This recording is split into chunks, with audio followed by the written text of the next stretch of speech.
Chargers, Raiders. Going through what y'all need to know to make some money on this bitch.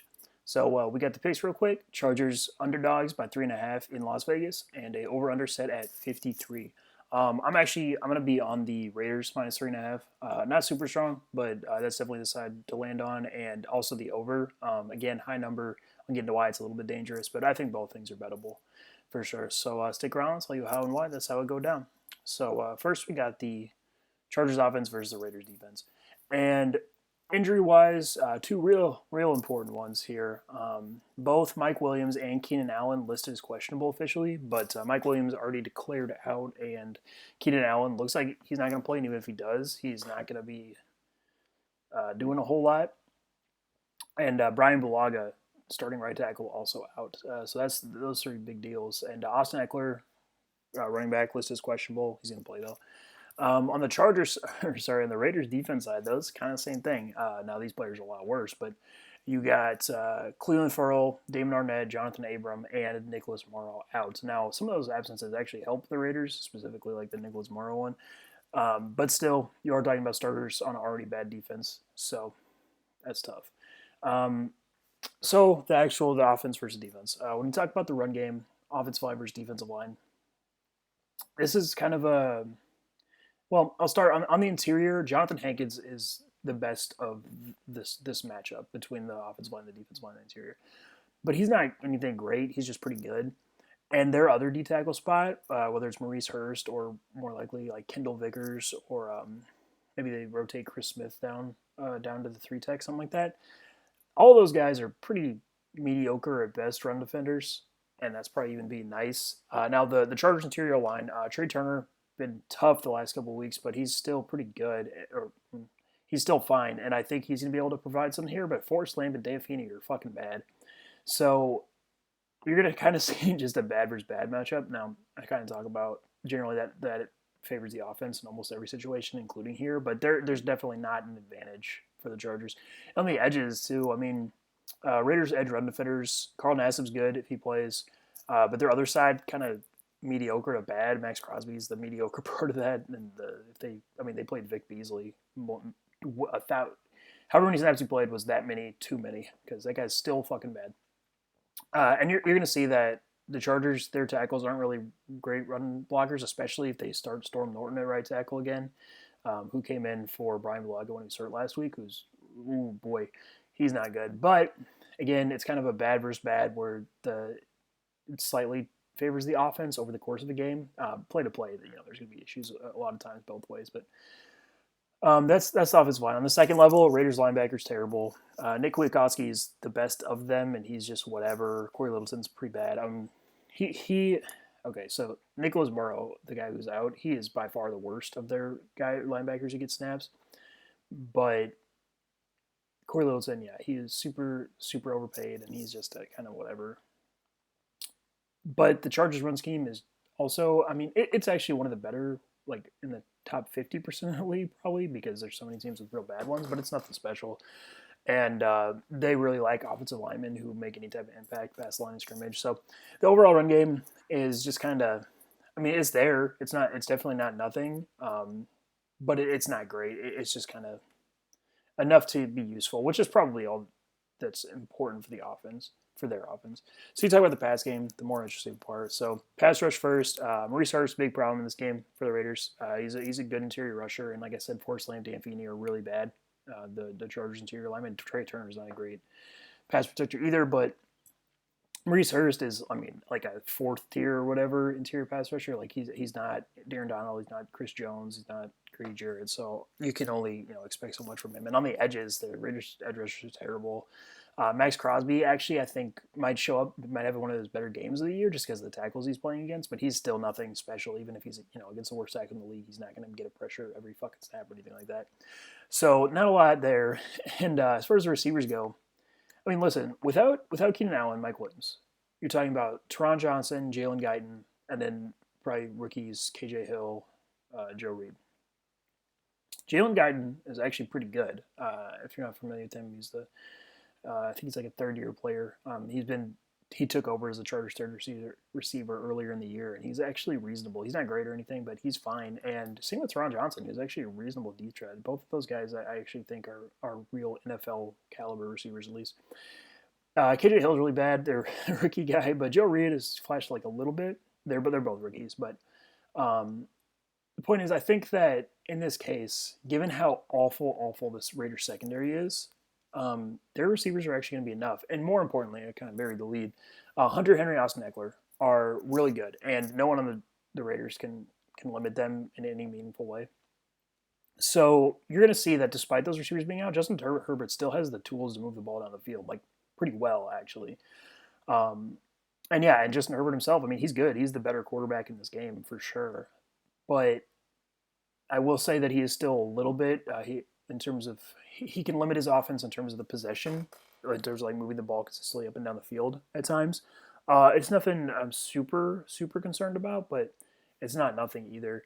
And as far as the overall pass game goes, like I said, I think it's gonna be like decent. It's not gonna be great because of them missing those receivers, but there are enough tools here to move the ball down the field. Like I said, don't underestimate how bad the Raiders defense is. Marcus Joyner, terrible. Without Jonathan Abram, I'm not even sure who their other safety is going to be. If it's Donald Levitt, if he actually plays, who's never played an important or good defensive snap.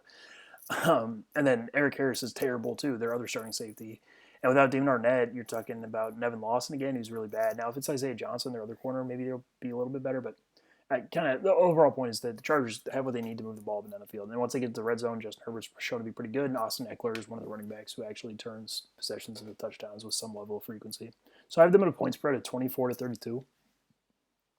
The only thing preventing that from getting lower is that the Chargers, if the Chargers do dumb shit like they did last week at the end of the first half, costing themselves a field goal, running the ball with 12 seconds left and no timeouts, which is possible. I mean, it's the same team. It is still the Chargers, but we've seen them put up a lot of points before.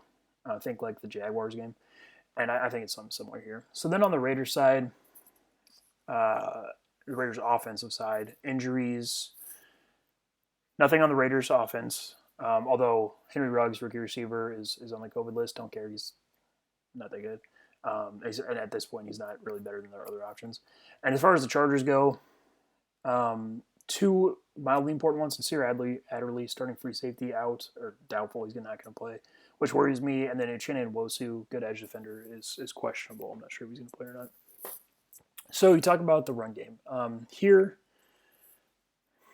I mean, offensive line versus defensive line, the Raiders aren't that good on the interior, to be honest with you, as run blockers. They're fine, but without Richie Incognito, and talk about Denzel Good, Rodney Hudson, Gabe Jackson. Gabe Jackson's good, but he can miss and get thrown off balance fairly frequently. Rodney Hudson is way more of a pass blocker than a run blocker.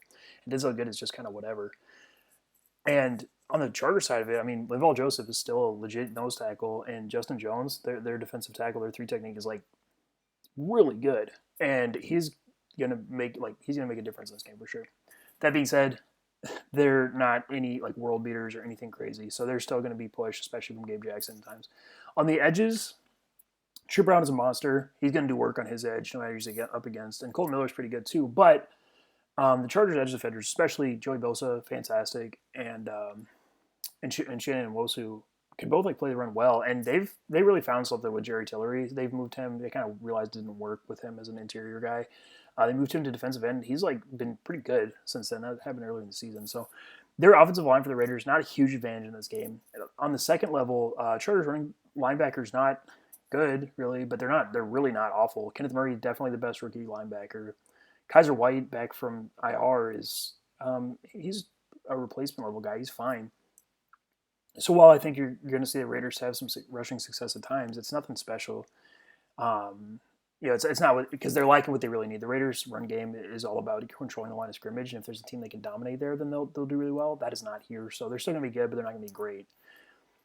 As far as the pass game goes, pass rush first, Joey Bosa, huge issue, especially versus Colt Miller. I like Colt Miller, like I said. Joey Bosa is just on a whole other level. Trent Brown's not perfect either. And Justin Jones on the interior, but you're pretty much just talking about those two sources of pass rush, and the Raiders' O-line is still pretty good. Rodney Hudson helps a lot with the Justin Jones thing. So not a ton of pass rush. Not nothing, but not a ton. As far as the receivers go, this is the first thing that I look at with the most important thing with the Raiders is whether or not Darren Waller is going to be good. So Darren Waller, not a good route runner, doesn't get open very well by himself. But if he's playing against guys like a team that doesn't have an athlete to keep up with him, then those weaknesses don't show up to the same level. And as soon as once he gets the ball, he's really, really good. Of course, that's what makes him so good is once he gets the ball, what he can do. So here, that's kind of what happens, right? The Chargers don't have anyone who I see even like reasonably consistently preventing Darren Waller from getting the ball, which is enough to tell me the Raiders are going to be good. You can just look at any situation where Darren Waller has an advantage and the Raiders offense is going to generate like 30 points. So that's the case here. Now, I will mention there's a little bit of a chance. I'm really curious about this. If the Chargers are smart enough to try Chris Harris on Darren Waller, I know it's a gigantic size mismatch, which, it could show up a little bit. But Darren Waller, like I said, not actually good at getting open. And you would see, I think Chris Harris would be all over him. Now, Chris Harris has been pretty bad this year, so maybe calm down. But that's just something I'm curious about if they try. But yeah, as far as the receivers go, their outside receivers are not going to be good in this game. The Raiders, Michael Davis, Casey Hayward, Chargers corners way better than whatever receivers get thrown at them. But Raiders offense doesn't depend on their outside receivers or really even look at them that much, so I don't really necessarily care about that. And I think Hunter Renfrow, whoever's playing this slot, is going to be pretty good. So then you talk about Derek Carr. Derek Carr is a good player. I don't know why I said that. No, he's not. Derek Carr is a whatever quarterback who, given advantages, can be good. And that's the case here. When Darren Waller's good, Derek Carr is good. Darren Waller's going to be good here. Derek Carr's going to be good here. That's just how it is. And there's enough other weapons between Renfrow and Josh Jacobs out of the backfield that they're going to be fine. So I have their overall pass game is pretty decent. Nothing great because Derek Carr just limits the ceiling of it, as well as them lacking useful outside receivers. But once they get to the red zone, too, I don't think they're anything crazy. Josh Jacobs is another running back that turns possessions into touchdowns. But it's not like they're going to be able to rush the ball like crazy, and a lot of their receiving weapons really, really lose effectiveness at that point. So that's a potential worry. But I have them at point spread at 26-34. So both really high. I can't imagine either of these teams get kept out of the 20s, and I would bet that at least one of them gets to the 30s. So that's why I think the over is pretty good. But there is a chance that you're settling for field goals instead of touchdowns just because the quarterbacks in this game not good enough to constantly score touchdowns. And as far as the Raiders go, I think just with the lack of Mike Williams and Keenan Allen on the Chargers, the Raiders probably just outscore them in the end. Plus Darren Waller good equals Raiders good. That's pretty much how it works. So I think both the Raiders minus 3.5 and the Chargers over are bettable, but neither of them are strong leanings at all because you are betting against. If you do those, you are betting against the Chargers doing dumb shit, and you're betting against a better quarterback, which is never great things to do. But those are the sides I'm on. Raiders minus 3.5 over 53.